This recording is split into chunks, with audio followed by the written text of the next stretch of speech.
Baik, Assalamualaikum warahmatullahi wabarakatuh. Nama saya Sukri Fajrin dengan NIM 200341122. Saya akan menjawab 4 soal dari handout 6 dan 7. Yang pertama, rumuskan koordinat posisi pada gambar berikut yang berlaku pada persamaan V aksen ditambah omega R aksen. Dari gambar kita lihat bahwa Y aksen, X aksen, Z aksen memiliki berjarak pada sudut theta, sehingga saya dapat menyimpulkan bahwa R aksen sama dengan R cos theta. Begitu juga dengan X aksen sama dengan S cos theta, Y aksen sama dengan Y cos theta, Z aksen sama dengan Z cos theta. Dan dari persamaan tersebut kita dapat mensubstitusikan R aksen, sehingga V sama dengan V aksen ditambah omega R aksen menjadi V sama dengan V aksen ditambah omega R cos theta,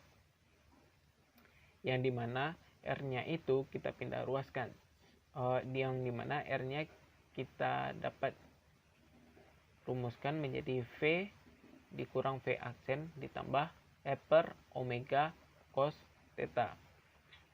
yang dimana yang dapat kita ketahui bahwa V sama dengan turunan dari R terhadap waktu, sehingga didapat R titik, dan V aksen turunan R aksen terhadap waktu, tapi R aksennya kita ubah dulu menjadi R cos theta, sehingga turunannya didapat R aksen cos theta ditambah min sin theta R, dan omega merupakan perbandingan V kecepatan dengan R posisi sama dengan R titik per R. Lalu dari persamaan V aksen dan omega kita substitusikan kepada persamaan R tadi, sehingga didapat R titik dikurang R titik cos theta ditambah sin theta R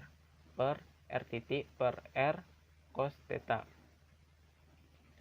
Pada koordinat X dan Y, X, Y, dan Z, atau dapat juga kita rumuskan R titik buka kurung 1 dikurang cos theta tutup kurung ditambah R2 sin theta per R titik cos theta. Dan perbedaan kerangka acuan inersia dan bukan inersia adalah pada kecepatan, yang dimana kerangka acuan inersia kecepatannya akan selalu konstan dikarenakan dia akan bercepat pada hukum Newton 1, yaitu kecepatan akan selalu konstan atau sama dengan 0. Kalau bukan inersia akan mengalami akselerasi atau percepatan. Yang kedua adalah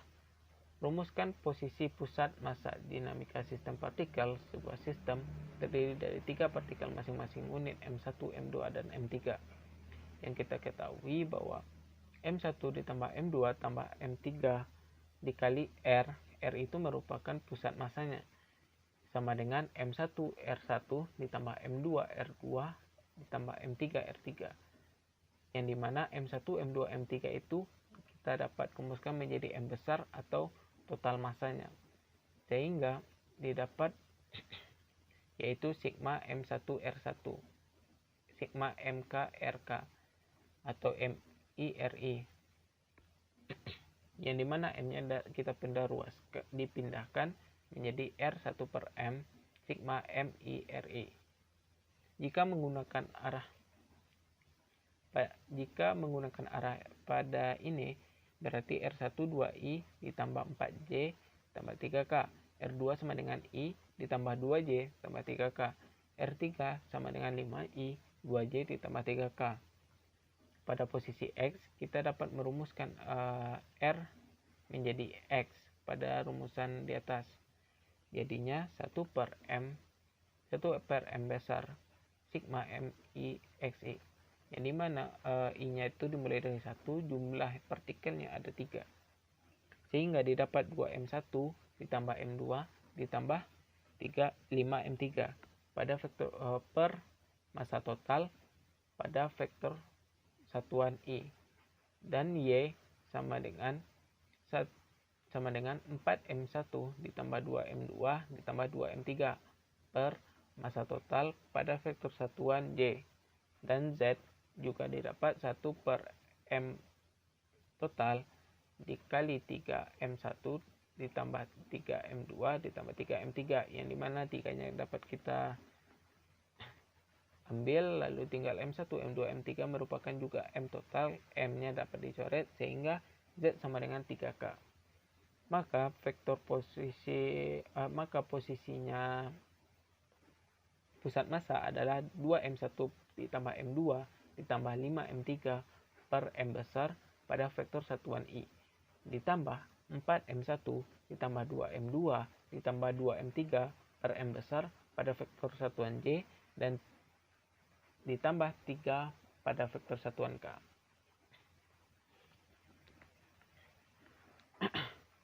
Dan V dr per dt sama dengan R titik. Dari pertanyaannya adalah buktikan bahwa R besar titik sama dengan 1 per M besar sigma MK R titik K, yang dimana yang dapat kita ketahui adalah R besar sama dengan R besar dikali M1 ditambah M2 M3 titik MK sama dengan M1 R1 ditambah M2 R2 tambah MK RK,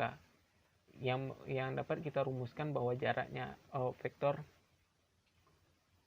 yang dapat kita rumuskan posisi pusat massanya yaitu R sama dengan 1 per M besar sigma MK RK, yang dimana berarti kita hanya menurunkan R terhadap fungsi waktu untuk mendapatkan kecepatan pusat massa. Berarti kecepatan pusat massanya adalah 1 per M besar dikali sigma MK RK titik, yang artinya turunan RK terhadap waktu. Dari rumusan ini kita dapat menghitung kecepatan